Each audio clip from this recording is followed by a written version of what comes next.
Hello and welcome to the Warp Shelf. I'm Frank Duran. I'm Deshaun Vasquez. And today it's basically Christmas. It's Christmas. Guys. It's Christmas. It's either Christmas Eve when this episode is coming out or Christmas. I mean, that's just the way the cookie crumbles. Yeah. It's just scheduling wise. So if you want to get away from your families for a little bit and listen to some podcasts, but really spend time with your families. We encourage that on the podcast. But like, assuming you have a healthy relationship but if you with gotta, your family. Yeah, exactly. Absolutely needs to be healthy. If you're taking a long drive to see family, maybe that's where you throw this on. If you didn't know, you can watch our faces on YouTube, or you can listen just to our beautiful desolate tones on any podcast service you have. Literally, we just got on Amazon Music last week, so if you got that, you can you can listen on there. But guys, I don't want to do self promotion at the beginning of shows ever, so sorry about that. We're talking Christmas here. We're talking Chrysler. We're talking Toyota-thon. No, I'm talking Christmas movies. Mm-hmm. What makes a Christmas movie? What is it? So this was a topic I had suggested because every year I see people fucking bitch and moan and fight about it all the time. They're like, is this a Christmas movie? Is this a Christmas movie? Die Hard doesn't count. Yes, it does. No, it doesn't. Just like the back and forth and the back and forth. So I'm like, yeah, that is an interesting thing to debate about. Like, what actually counts? Yes. What sort of crosses that threshold? Because sometimes you have to stretch. Like, there's not really much in the way of Thanksgiving movies. So we'll bring up Spider-Man. He's like, well, it has a Thanksgiving scene. It has a Thanksgiving scene. Yeah. And I think that's important to bring up here is that right off the bat is that Christmas movies, sure, if it has a Christmas scene, does that make it a Christmas movie? Mm-hmm. Now, of course, that brings us to our first culprit right here. Is the Harry Potter and the Philosopher's Stone. is pretty much every one of these movies has a Christmas scene, and so does every one of the books. Does that make all of these Christmas movies? Well, it certainly gave a lot of TV networks excuses to show the Harry Potter movies on Christmas. So I know people who like think of like Sorcerer's Stone or like especially the early ones as Christmas movies because first off, TV Chris networks. Columbus, yeah, I think there's something to be said about that. The man has a Christmas touch. Yeah, the man made Home Alone. Connection with Home Alone, and also so with that and TV networks pushing it on Christmas, I know people who grew up being kind of associating it with Christmas, which. I that's the thing is that when we're talking about Christmas movies, it's not just, I think, and this is my personal opinion, and maybe you agree or not, is that a movie either is, to be a Christmas movie, actually about Christmas, set at Christmas time, and is driven plot-wise because of Christmas, But then there's the movies that literally play at Christmas. Yeah. And may it not be about Christmas, but it becomes a part of Christmas traditions. Yeah, I think in a way. There's sort of a difference. It's like an actual Christmas movie versus like a Christmas that fits the vibe. Yes. Yeah. And I think Harry Potter is one of them that I think that every one of those Christmas scenes come across so joyful and feel so Christmassy that like it's almost undeniable that this is, even though definitely the plot is not driven by them. Absolutely not. Like ever. There's not anything important ever happening around Christmas except for the invisibility cloak coming. Like it's usually just like weird gifts he gets. Yeah, but that's a plot point. Yeah, like it's not really like driving. But you could see like, because Harry Potter is already sort of about like, magic. So I love magic. So you have a Christmas scene in that with that same sort of like tone and banality towards it, then it's gonna kind of stick with you. Because even beyond like the actual Christmas scenes, we're just like, I'm unwrapping presents, we're having the Christmas feats in the Great Hall. You also have stuff like Hogsmeade, where it's just like, well, this whole ass town in the middle of winter just feels Christmassy. And I think that that's one of the things that like I think is a great argument that this is a Christmas movie by tradition. And I think that immediately brings up in my mind another one that's literally has nothing. It literally has nothing to do with Christmas. This is a Jewish guy. This is another Jewish guy. This is very Judaic Christian story, but it's an adaptation of the Book of Exodus. Yeah, you know, like it's literally that, and I mean it. This is Cecil B. DeMille's The Ten Commandments for the guys listening. Guys, if you have older parents, if you even have, it's like if your parents are over 45, every Christmas they played the Ten Commandments on TV. It was one of those things that they just played it all, like that was what they did, you know? Like, yeah, it was weird. It's weird. And it's like, it's one of those things that, that's the reason why somebody bought me this too nice of a collection of this fucking Ten Commandments. I'm never going to watch this. I'm sorry. No, I watched it on TV. I'm not going to watch it again ever, but I have this nice For the collection. record, it's a good movie. Yes, no, I'm not saying it's not, but it is. But what's the official fucking time length here? It's pretty damn long. It's pretty damn long. It says it's 136 minutes, but I don't believe that because I feel like that's longer. No, hold on. That was the 1923 version. The Ten Commandments 1956 version has 220 minutes. So there you go. Yeah. Almost 2 hours. 6, 12, almost 18. 4 hours. Yeah. Almost 4 hours. So the It is cool. It is cool that comes with the original 1920s one. I know it's nice. I definitely like this edition, but it's also kind of like, but you know, like when am I gonna take 4 hours as an to watch educational standpoint of just like remakes have always been a thing throughout the history of film, and in fact, it was so weird back then that sometimes you would get the same directors remaking their own stuff. You're like, wait, hold on, what? Yeah. But like literally, I think this is an interesting one because it plays at holiday times. It was one of those things that like nowadays they just play Home Alone 1 and 2 back to back on like some channel all holiday long because they're actually on vacation and you're like, good for you.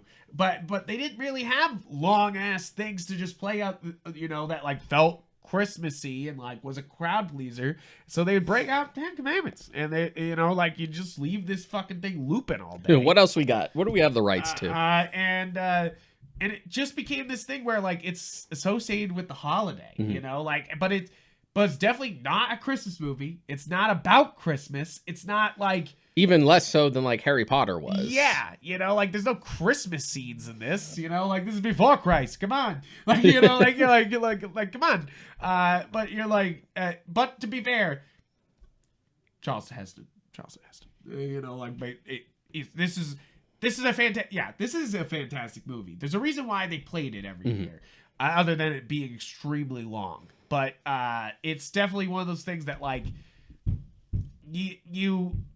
it's still a Christmas movie in that aspect, which is just like you're like, huh. I guess if you say it enough times and put it out there at Christmas enough times, it's just sort of there by association. Well, isn't that what a tradition is? You know, doing something again and again as a sign of unity together. You know, like it's like that is the thing I brought up with like the Harry Potter thing, where it's just like, it may not be a Christmas movie, but it puts you in that mood. Yeah, definitely. Thank God that they stopped looping this on normal channels and started looping. Put on Prince of Egypt movies instead. Yeah, right. Come on, come on. But it's one of those things that I think a good Christmas movie is hard to come by too. That's the other issue here is that I mean you have the million Lifetime Christmas movies that they're literally making every day at Lifetime. As we speak, they're making one now. They're making seriously though. They literally have a monthly schedule where it's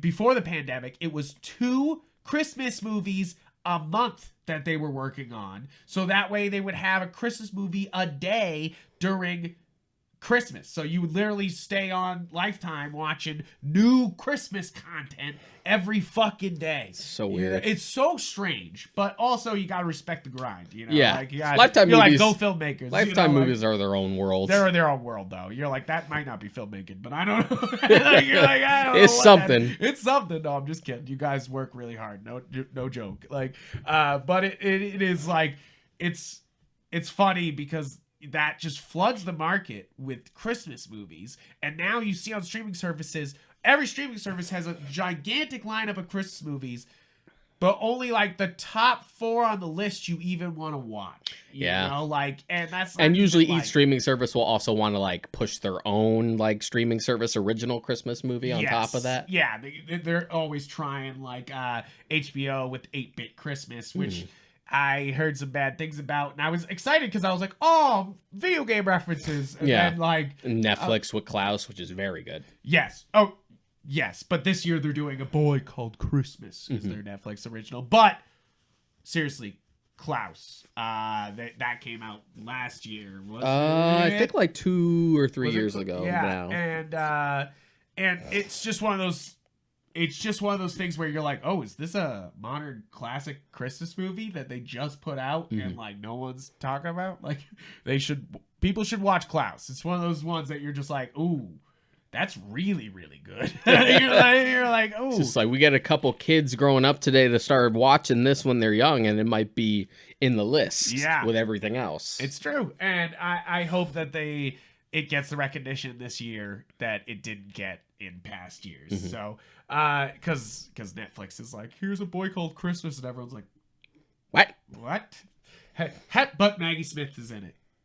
So, that's half the reason to watch Harry Potter every year. You'd want Maggie Smith. True. And I've been watching Downton Abbey with my wife because she's been putting it on, and of course that's the reason to watch Downton Abbey is Maggie Smith is absolutely fantastic. But I mean, to be fair, that cast is actually really good. The whole cast of it. I'd rather have you be watching Downton Abbey than more Friends. Yes. I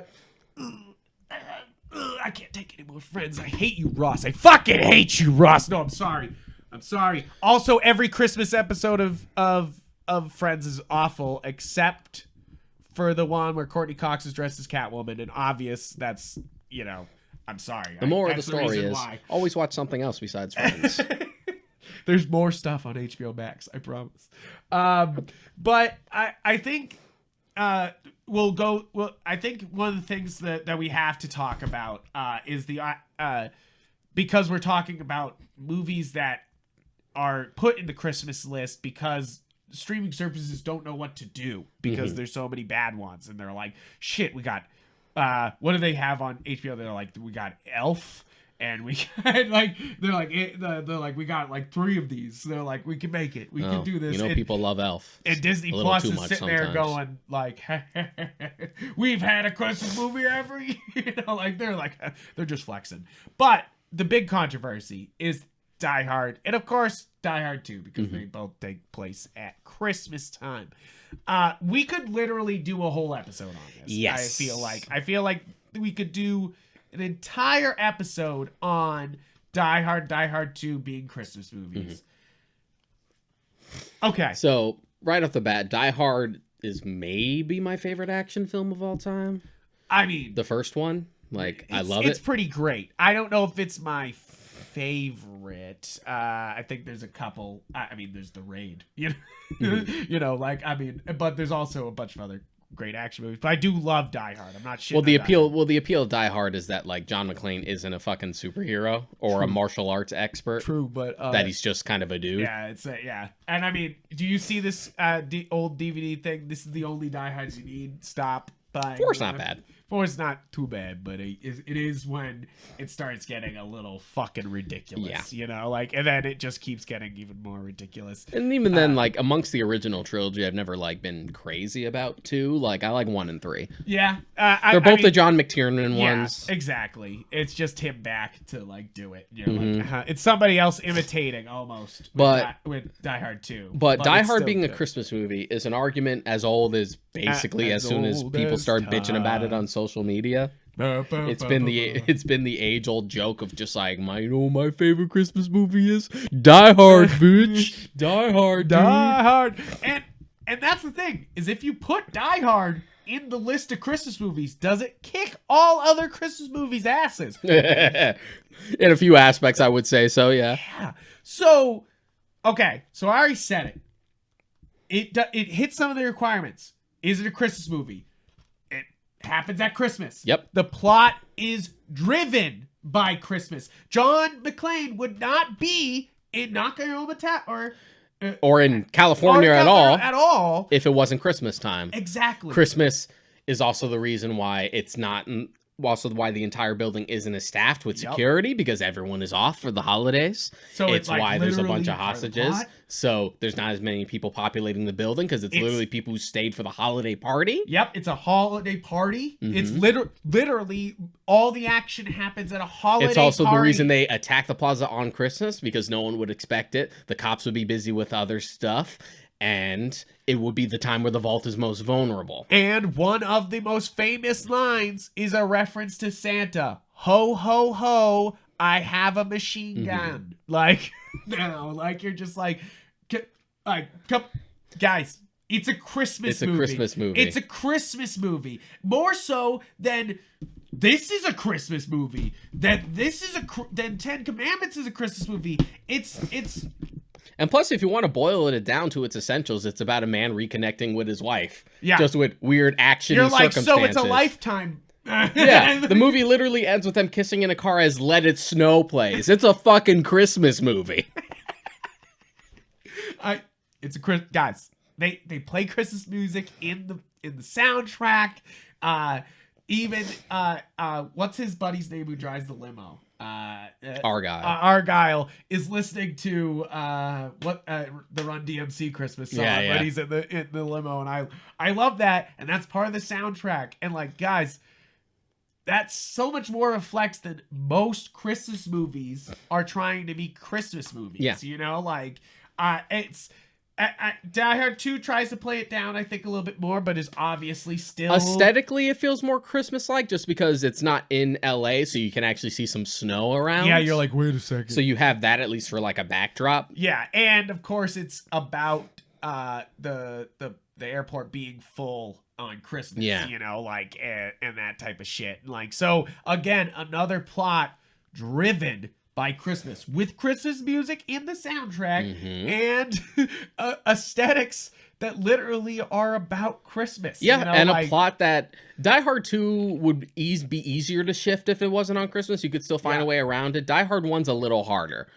It's just like there's like foundational stuff as to why it takes place on Christmas and why it makes it itself work because of that. Because usually the other defense against it not being it is the fact that it's just like, no, Die Hard's not a Christmas movie. You could have it not take place on Christmas and it would play out exactly the same. I'm like, but it wouldn't. Yeah, you're like, it literally would actually wouldn't. It literally would not. Like, that's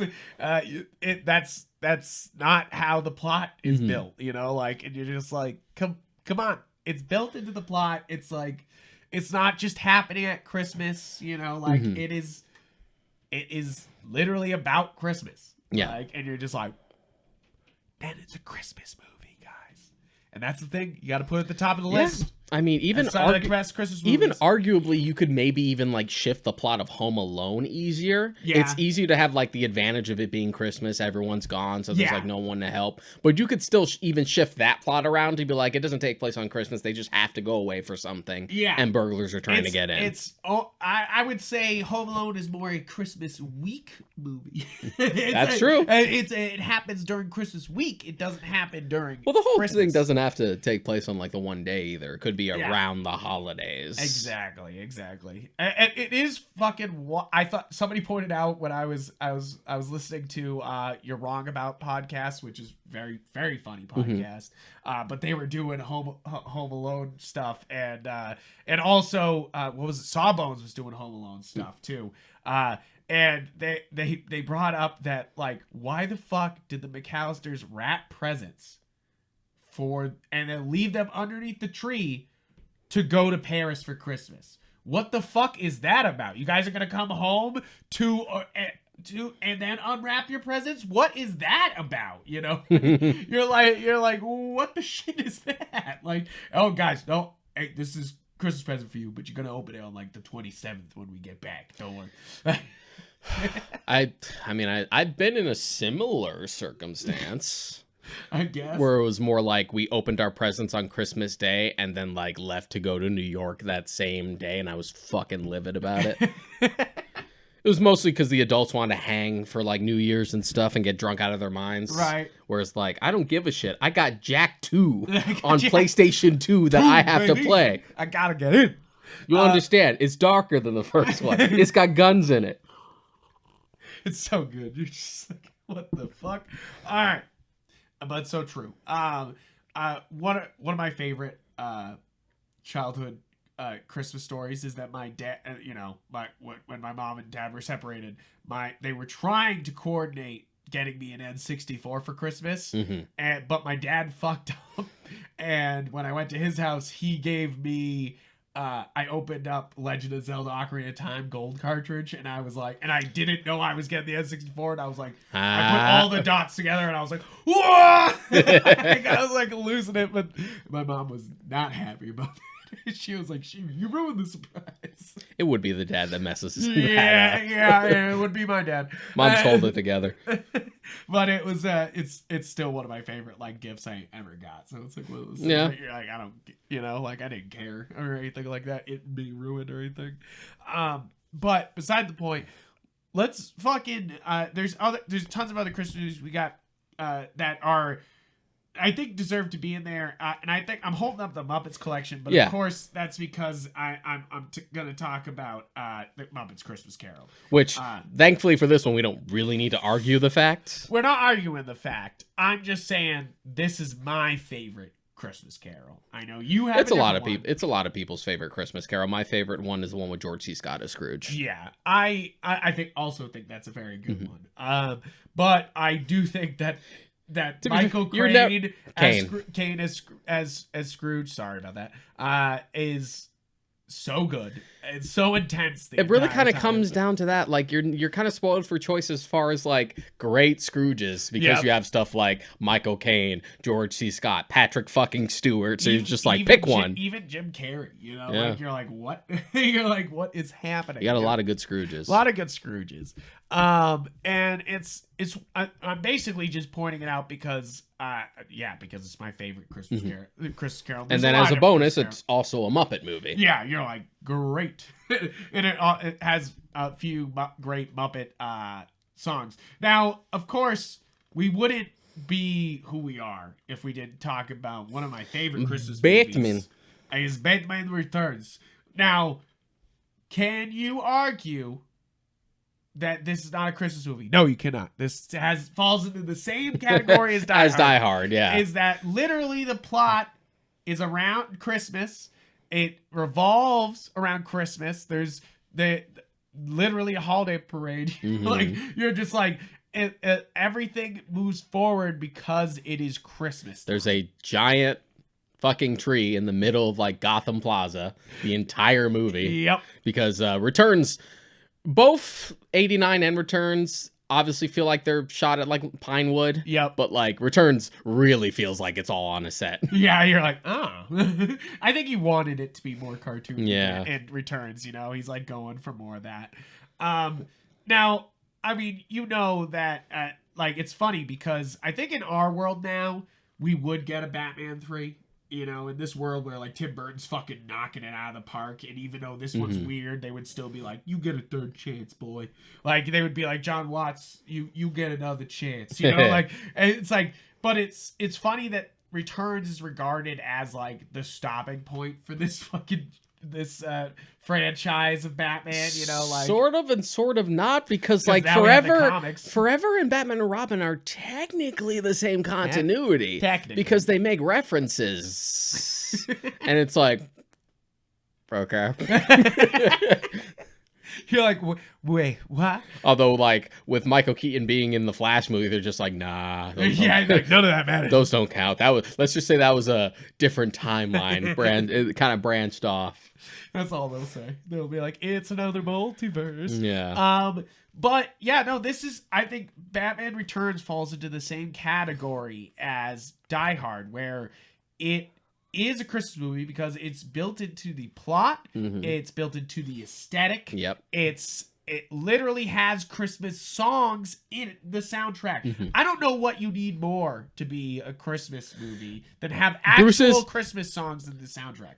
Bruce's last line in the film, the last line in the film, is "Merry Christmas, Alfred." Right? Yeah. Which also, very nice. Very nice. I do like that. I always like that. Definitely a Christmas movie. And that's the thing, like, I think... Now, is it the most sexual Christmas movie? It's pretty fucking horny, yeah. Pretty fucking horny. Pretty fucking doink. Like, it's ridiculous. It's ridiculous. But it's one of those things even where... compared to Lifetime movies, where I feel like you're all the general bitches. public's idea of a Christmas movie is pretty narrow. Like, it has to be... Like, it has to be wholesome and cheerful. I'm like, no, it can take place on Christmas and still have all those themes, but also still be a cool action movie with pow-pow and explosions, and also a fucking superhero movie. Yep, and of course, in a Batman movie. Yeah. And I think that that's kind of an important thing, is that, like, it's about if it's part of the plot, if it moves everything, if it's part of the aesthetic.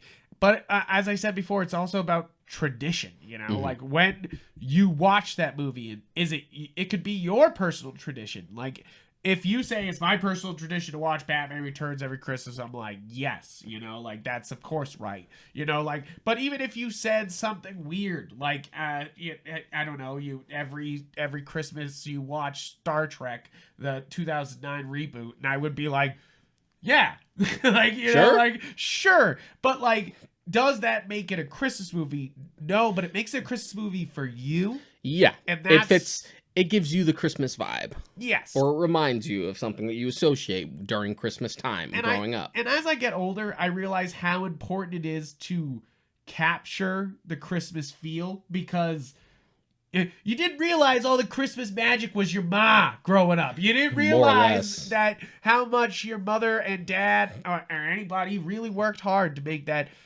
Christmas magic feel. And if you want it, you have to fucking give it out to other people. You know, like, you have to send Christmas cards, you have to, like, give gifts, you know, if you want. You have to perpetuate the lie for the children. Yes, exactly. Mary asked me the other day, she was like, are we gonna tell our kids Santa's real? I'm like, no.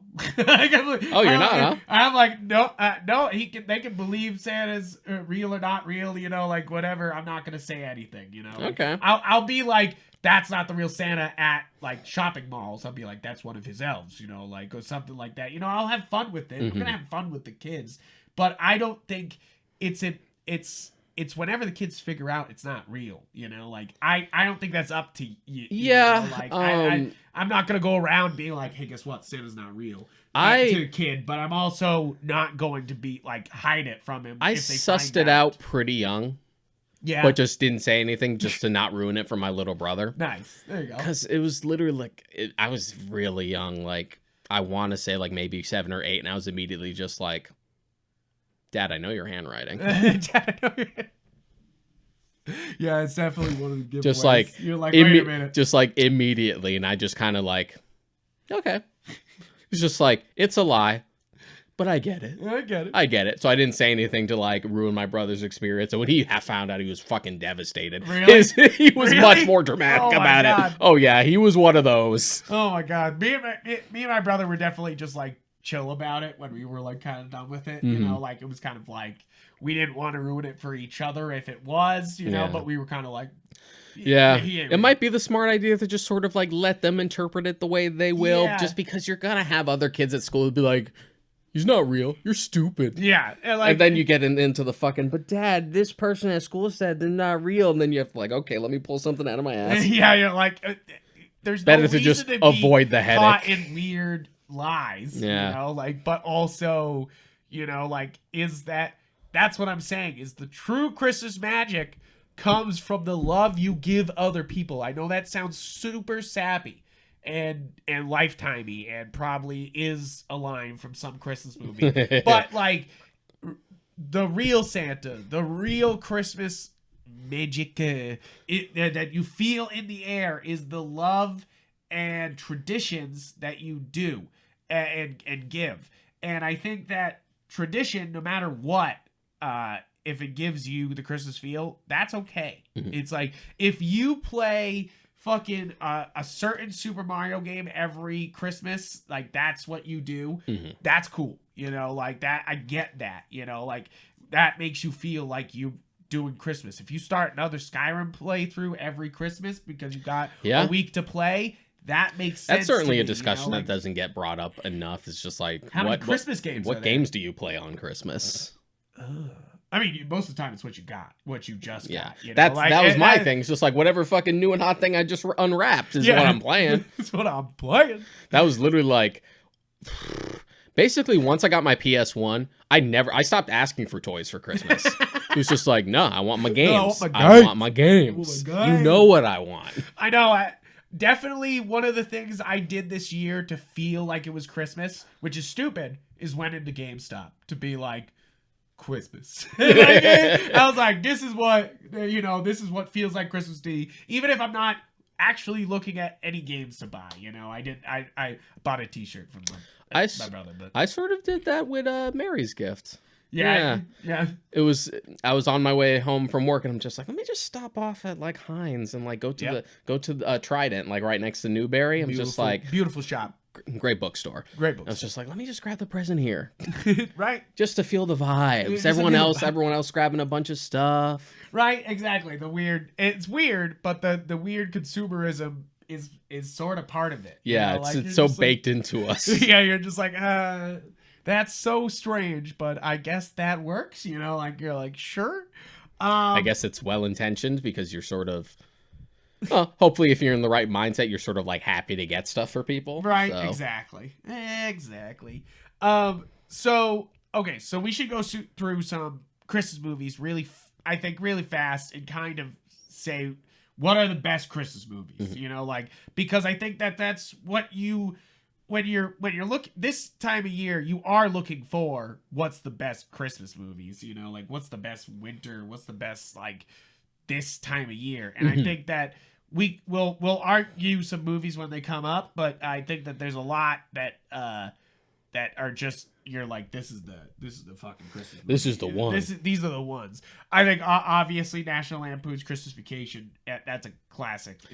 Watched it again the other day for the first time in a few years. It had been a while. Yeah. A Christmas Story, of course, I think still stands up today. It's still funny. A Christmas Story is an interesting one because it was more of a cult film. Yeah. In its inception. It didn't do well. And now it's like it's a cult Broadway play, too, and you're like, what the fuck is happening? It just shows that like the longevity of film is measured by like how it holds up. Yes. As opposed to like how well it did, box office numbers when it came out. Like what matters is how it lasts. Yeah, exactly. It's funny because I think that a lot of filmmakers feel defeated at the box office, but that's not really the life of the movie. It's not dead after the first weekend, as the magazines would like to tell you. It's really about how fans take it from there. But moving on to other Christmas movies now, Miracle on 34th Street. It's questionable for me if I want to say that's a good Christmas movie. I like it. You like it? Yeah. It's like, I don't mind that it gets. I don't mind that it gets like kind of morbid and weird and like we're gonna prove Santa exists in court. But I kind of like that it's just like fuck it. It's just kind of in that weird mindset. Now, there's so many bad movies here. That's a problem. Course. You look up Christmas and it's like they got Sister Swat Christmas. Christmas with the Cranks is awful. Christmas with the Cranks is god awful. It's terrible. Poor Jamie Lee Curtis. What the fuck? Yeah. She had to try to act attracted to Tim Allen. That's a rough one. I watched White Christmas a while ago, and Is that the one that has blackface in it? I forget which one that is. Or is that Holiday Inn where they do like a whole blackface scene and you're like, yikes! Everyone stop! You're like, we're going to stop right here. We're not doing that at all. That's all the time we have left, folks. But I think Bing is good, of course, in these movies. I do think he's good. It's just... I think, White Christmas is the one with blackface. I think I'm trying to find out. Because there's people being like, it's a timeless classic, and you're like, no, it's got blackface. No. When I was really young, I really liked the original The Santa Claus, the first one. The sequels are really fucking They get bad. really weird. But they get weirdly specific in the sequels. They're like really odd. I don't like them. But the first one I always liked growing up. I was never huge into. I was never a huge Tim Allen fan, so I was always kind of like, this guy's strange. Like, I kind of grew up with like my dad watching like Home Improvement in the house and stuff like that. So it's just like Tim Allen.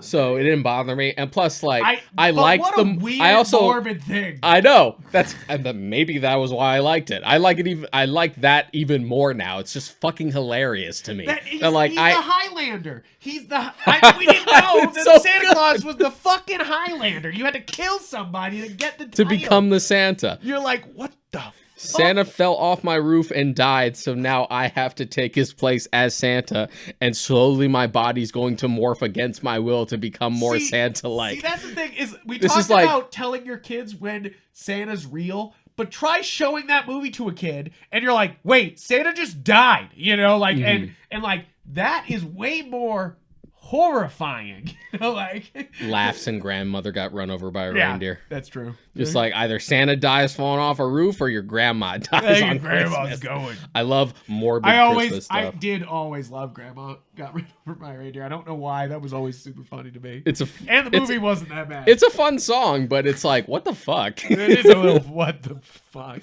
You're like, what the fuck did grandma do? Jesus Christ.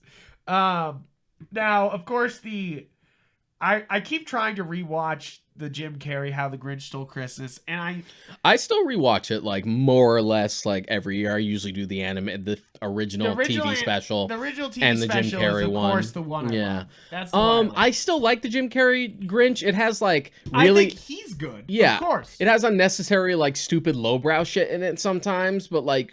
Other than that, like I'm still into it. It is so weird though. What a weird Ron Howard movie, you know? Like it is just absolute. It's still got all the Ron Howardness to it with all the glidey shots and like showing off everything, but like it's just it's an odd one, but I still enjoy it. I wasn't a fan of the Illumination one, but you know it's Illumination, so big fucking shock. Big fucking shock.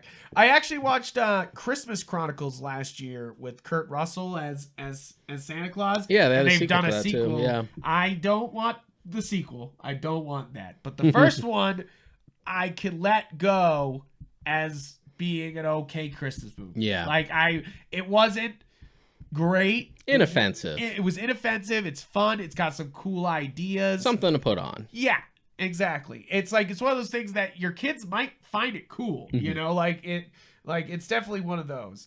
Now, God damn, there's million different versions of A Christmas Carol. Oh my God, there's so many different Christmas Carol, and you're just like, Jesus. Of course, we're not talking about one of our favorites, Black Christmas. Black Christmas. The cheeriest, the most family-friendly one. Now, of course, a lot of people will be like, but that's not a Christmas movie. It has it in the fucking title. What do you think this movie's about? Alternatively, Gremlins. Gremlins is the shit. I've never seen Gremlins. You've never seen Gremlins? I've never seen Gremlins. Ah, bad. It's one of my weird holes. You'd like Gremlins. It's one of those like weird, like my mom always thought it was freaky, so we didn't watch it when we were kids. It's pretty morbid. And it was one of those things that I just missed it. Never watched it. Like it for the most part, it's like a little like, okay, this is mostly just kind of mischievous and slapsticky, even though this lady just got thrown out of a window. It's still kind of slapsticky, so that's kind of okay. But then you get like this one scene where like the villain gremlin is fucking melting in gory detail, and you're like, oh Lord. If I remember correctly, I think Gremlins and Temple of Doom were like the two big movies that like convinced the MPAA to create PG-13 as a rating. Yeah. And Jaws, because they were like PG. Like, just like we could take kids to this, but that kid just got eaten. The same thing with Temple of Doom's like, yeah, this is like serial adventure stuff, but there's this dude like ripping people's hearts out. Yeah, I don't know what to do with that rating wise. They're like, That's sort of weird. It's like it's more hardcore than PG, but it's not quite an R. We think we might want to find a compromise here. Yeah, right. He hasn't said fuck yet, so it's not an R. Now, one of my absolute family traditions we do is at the Kelly Christmas, which is my mom's side, they just loop Charlie Brown Christmas Unless the Pats are playing sense. or something, they are just looping Charlie Brown Christmas. I do love that movie. I don't care. It's been a while since I've seen it, actually. It's one of those things that I know it by heart because it was just always on at Christmas, you know, like, so it's like, it would be one of those things that you're eating a snack, walk into the room, just sit in the den for a bit, watch a bit of it, and walk out. That's what I do every year. I've seen the Charlie Brown, like, Halloween special more than I have the Christmas one. It's the Great Pumpkin. They do the same thing on Halloween. They loop Charlie Brown. It's the Great Pumpkin Charlie Brown. But I've definitely seen this more. First off, the soundtrack for the Charlie Brown Christmas is absolutely fantastic. The Vincent trio is absolutely incredible. There's something nice and wholesome yet somewhat melancholy about Peanut stuff. Yeah, exactly. Also, if you never saw the Blue Sky movie, it was actually good. Yeah? Yeah, it was good. I didn't expect that. Yeah, because Blue Sky was doing it. It was good. They didn't. Like, they basically had respect for the material and didn't turn it into a Blue Sky movie. They're like we will hold back against making it awful like we usually do. Mm-hmm. Like now I mean, so I bring up, of course, we were talking about best Christmas carols, and I do say Muppets Christmas Carol is my favorite. But my other favorite is Scrooged. There's no question. Now, one of the movies we haven't brought up, and I didn't break it out. I totally forgot to break it out. Is The Nightmare Before Christmas a Christmas movie or a Halloween movie? It's a Christmas movie.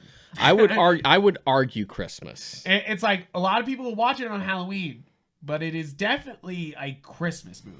I think it actually works as like, if you want to please both sides, I think it actually works as a good non-Thanksgiving November movie because it's like kind of about the transition to Christmas too. So if you stick that right in the middle, it's kind of a sweet spot. I think that it's like the plot. It's another one where the plot is driven by Christmas. It's about making Christmas. It's literally the end of the plot is saving Santa. Yeah. It has Christmas It is songs. a great creative movie that Henry Selick does not get enough credit for. Yes, exactly. They're always like, Tim Burton's such a genius. genius. Even if a combination of both Hot Topic and Kingdom Hearts has made me a little sick of it, it's still a good movie. Yeah, but it's cool in Kingdom Hearts. No, I'm just kidding. Now when you hear this is Halloween instrumentally for like on a loop throughout like 4 fucking games. On this list here, oh my god, I haven't watched Noel yet, the one with Anna Kendrick and Bill Hader. Bill Hader, which no, I haven't either. I mean, what I know is that one of my favorite bands, Lawrence, does the entire soundtrack. So I usually wait for like word of mouth when it comes to like new Christmas movies because like there's so many bad ones. A gamble. It's a fucking gamble. There's so many bad ones. It's funny. I saw you scroll past Bad Santa. Yeah. I like Bad Santa, but that's a different thing. Yeah, okay. And of course, we already brought up Home Alone. Oh, Mixed Nuts. Do you know that Steve Martin movie? No. It's actually really funny. It's such a dark. You would love it because it's literally him running a suicide prevention hotline called Lifesavers, and he's assisted by Madeline Kahn and Rita Wilson, and it just goes wild, of course, because a bunch of people who are suicidal on Christmas show up to the place instead of like call, and it's just insane. And I love it. It's very funny. It's literally on Christmas, about Christmas stuff, so it's a very Christmas movie. But it's funny because not a lot of people don't talk about it. Now, one of the things that I loved as a kid was the Polar Express. I had this very nice illustrated book of it. I love Polar Express. Yeah. I do think it's funny how they made it into a movie. That's my problem. Is it's a very simple book with a very simple plot, and they were like, let's stretch that bitch. It's literally a picture book. Yeah, and it's very short. I do think that the movie does accomplish what it tried to do. It brings in a whole young audience back to Polar Express, other than just being like, that's mom and daddy's nice, expensive Christmas book. There's a lot of stuff I like in that film on an aesthetic level and on a like atmospheric level, but the big models, problem is the models, is the characters. Oh my god, they're if we had just made this a traditionally animated film, or it could have even still been CG, but not tried to be photorealistic, it would have worked out better. Now, we haven't even brought up. We were talking about the Grinch earlier. We didn't talk about the Grinch, Dr. Seuss's The Grinch, the one that came out. I mentioned it.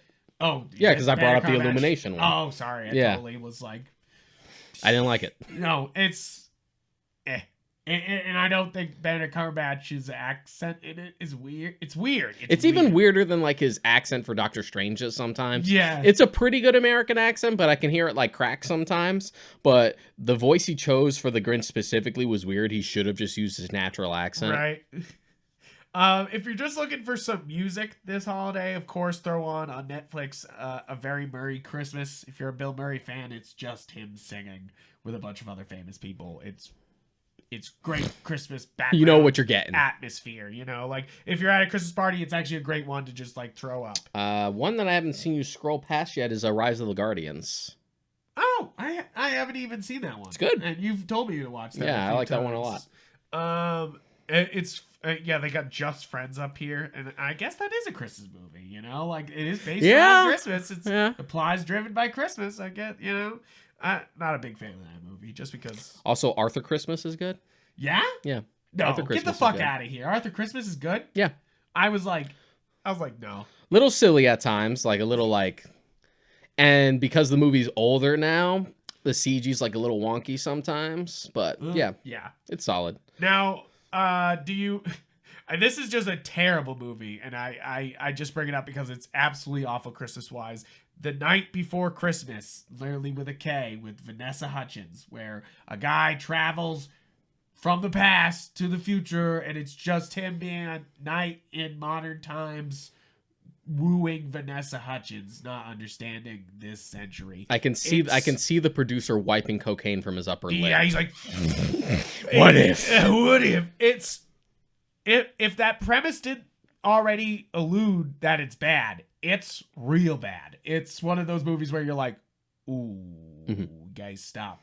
Like oops, guys, stop. One of my favorites, little shorts, is The Snowman, 1982. I think you've seen the book. Did you ever watch any of like the Rankin Bass stuff?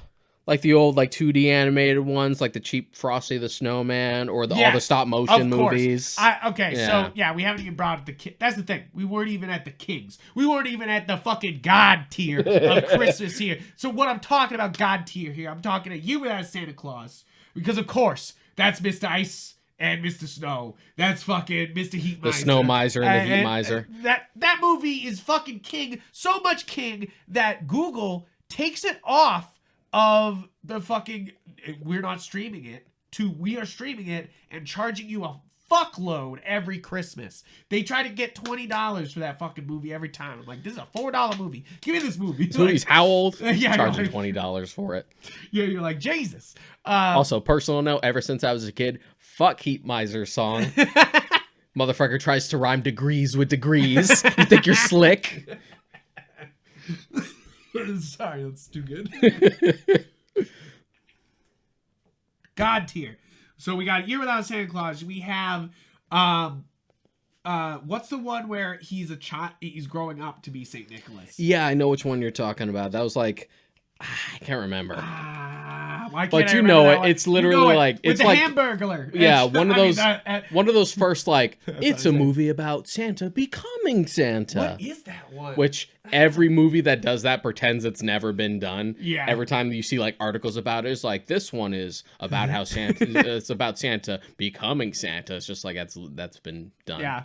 And you can still do a modern version of that. Well, we literally did that with Klaus. Yeah, literally did it with Klaus. But you know, like.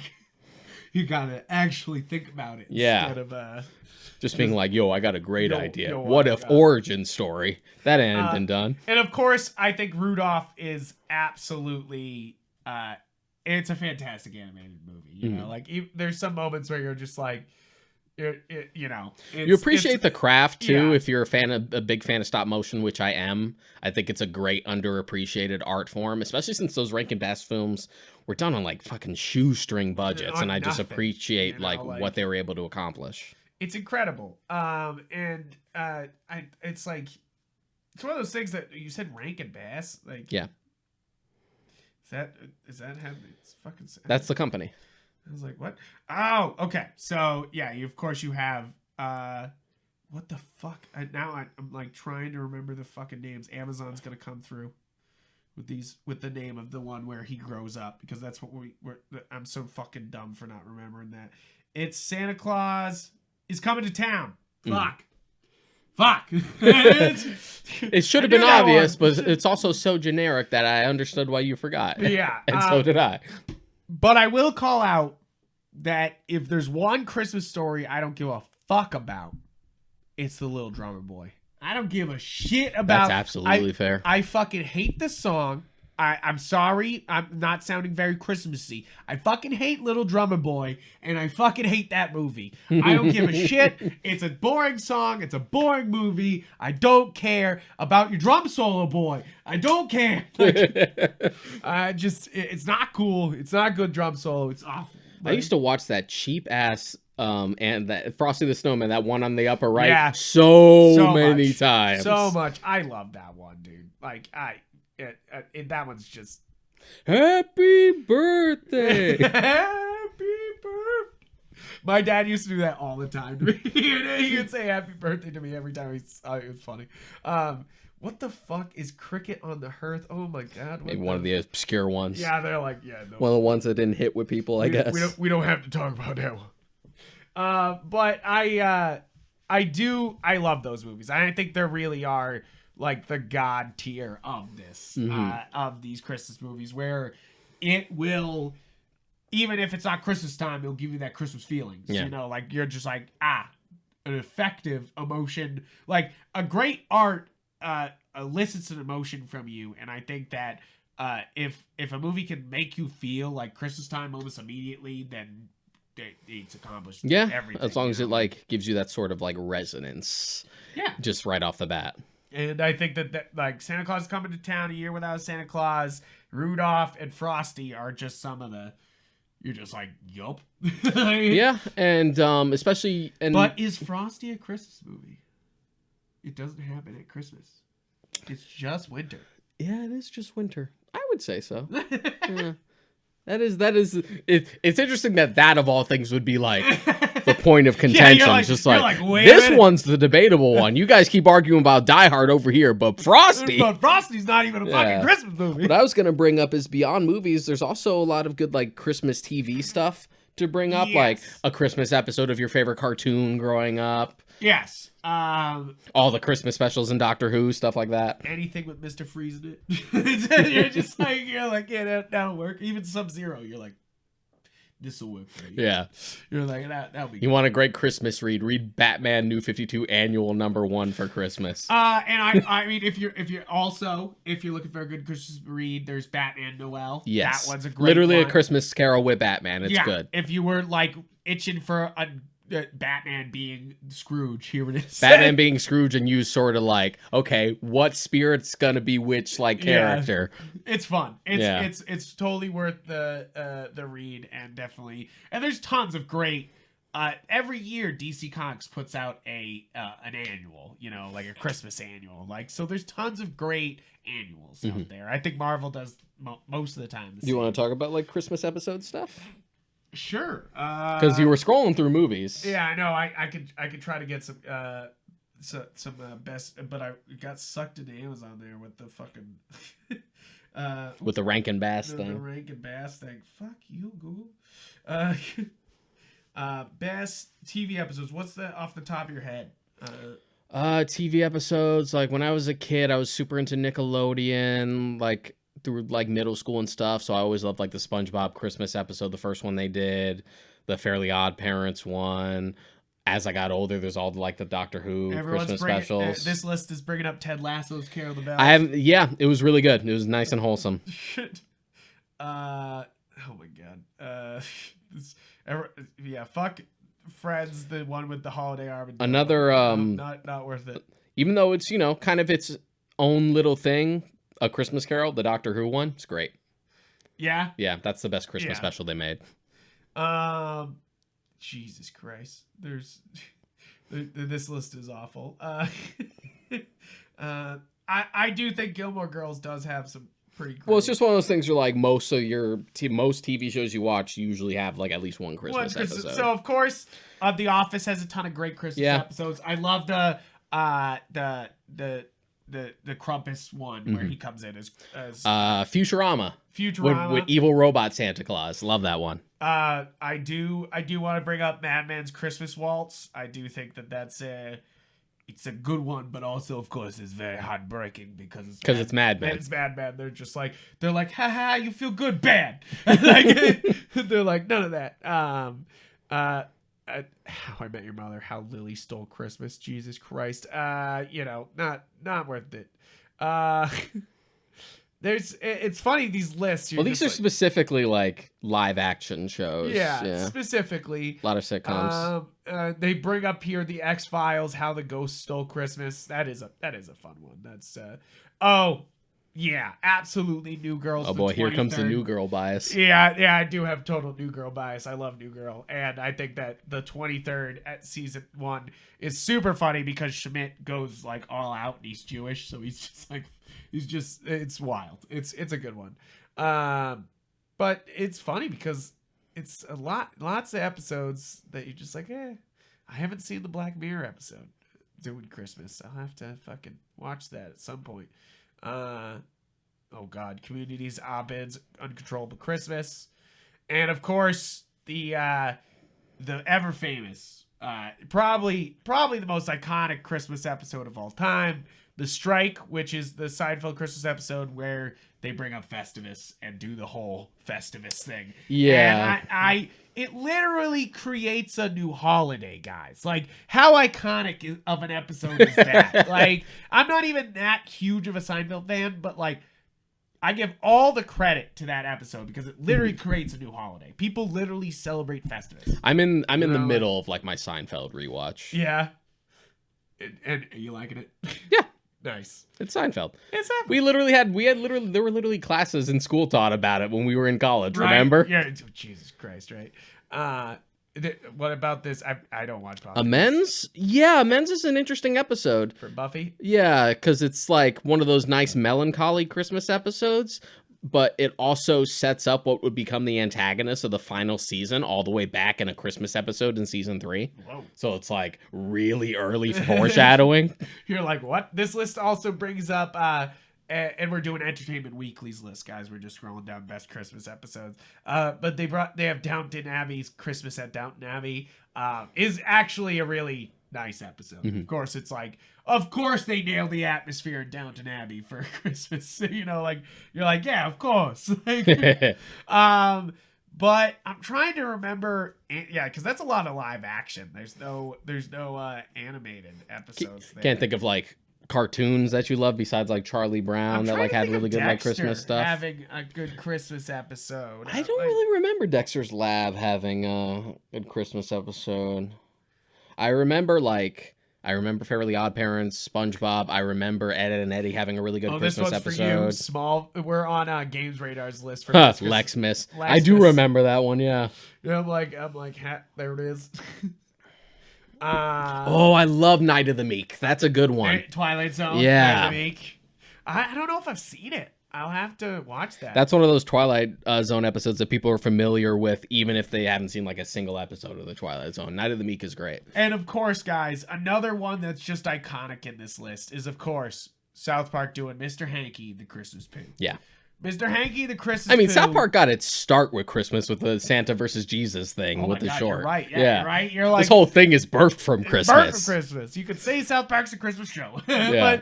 But Mr. Hanky the Christmas Poo, I remember every kid singing that. Like I used to sing it in middle school. I knew the lyrics. I remember in middle school, everyone's singing Mr. Hanky the Christmas Poo like every time, and you're just like,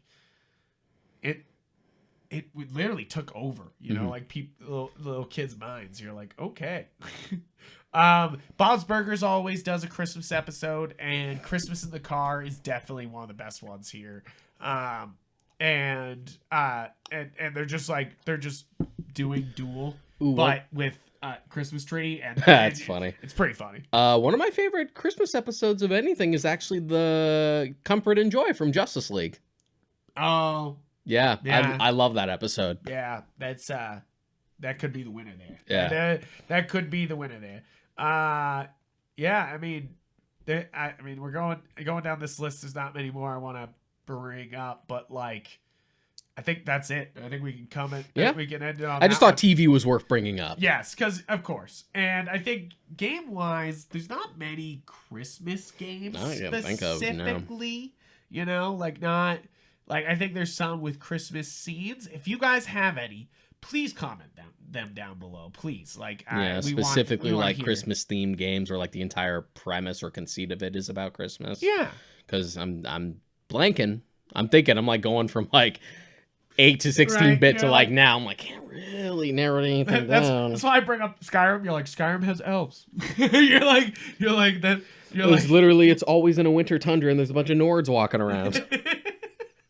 You're like, it's a Christmas game. Yeah, there's not many fucking Christmas games here. Like, were they trying to show you board games? They were like, here's some board games. You're like, no, that's not Christmas video games. Yeah, I guess so. You gotta fucking be specific, because they were like, no. I love that. They're like, Arceus. They're like, Pokemon Arceus, go. Oh my god, Santa Claus is coming to town had a Wii game. Holy shit. That's funny. Okay, well, of course, 10 games that take place on Christmas from Screen Rant. They bring up Spider-Man PS4. Not the original game, but Miles Morales specifically does place during Christmas. And then Arkham Origins here. Arkham Origins, game. That is a Christmas game. Yeah, you're right. That's a straight up Christmas game. I did like Origins. Origins isn't bad. It's not bad. It's just one of those things where like it probably should have just been DLC for City instead of its own game. Oh, maybe the best Christmas game right here, Bayonetta 2. Oh, yeah. Oh, Bayonetta 2 is a Christmas game. They literally go Christmas shopping. That's super funny. Yeah, Marvel's Spider-Man Miles Morales specifically takes place at Christmas. Yeah. So you literally you saw it in the screenshot. Like, you can actually have like a winter outfit with a hat and a scarf and stuff. It's very cute. Dead Rising 4. Dead Rising 4 does take place during Christmas. Duke Nukem Nuclear Winter. Oh man, we're getting into high art. Oh my god, Saints Row 4 has a How the Saints Save Christmas DLC, which is pretty fucking funny. I just got Saints Row 4 for like $2 on the eShop. I don't know if it's still on sale, guys, when you're listening to this, but it was only $2, and I was like, holy fuck. Parasite Eve. Yeah, I guess that counts, doesn't it? That's interesting. Yakuza does take place during Christmas a lot of the time, yeah. Oh, here we go. Metal Gear 2 Solid Snake takes place at Christmas time. Jesus Christ. And Hitman Holiday Hoarders. There's Hitman. Yeah, that's an expansion, really. Yeah. Wait, 10 Screen Rant. You can't make a whole list of 10 best Christmas horror games. Can't do this to me. You can't do this to me. No. Thirstiest time of year. What the fuck? Lakeview Cabin. Okay, I've heard that's good. What? Alone in the Dark, One-Eyed Jack's Revenge. What the fuck? Guys, this is a bad list. This is a bad. There's not many horror. You guys are reaching. You guys are reaching here to get it's the less horror like Christmas the movies. 10. It's not really the 10 best like Christmas horror games. It's like the 10 Christmas horror games that exist. They're like, this is it. Top 10 by We default. Put them together.